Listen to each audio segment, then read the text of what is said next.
আসসালামু আলাইকুম। আমি মোহাম্মদ মামুন শাহ, ইয়ার মামুন নার্সারি কর্ণধার।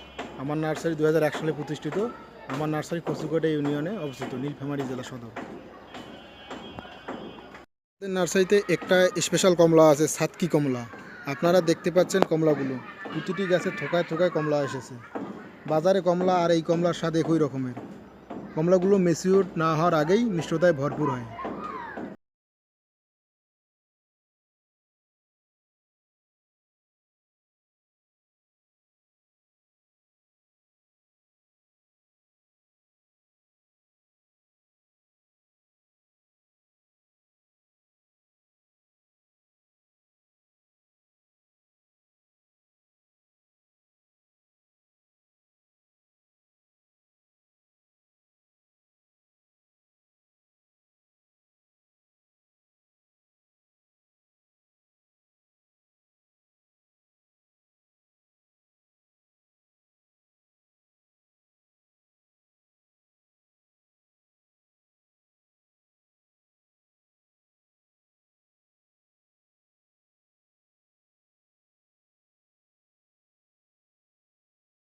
আমি কমলার বাগানের কথা শুনে কমলা গাছ দিতে এসেছি।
মুক্ত কমলা বাংলাদেশের মামুন নার্সারি থেকে সেই কমলা জাত পাওয়া যাচ্ছে।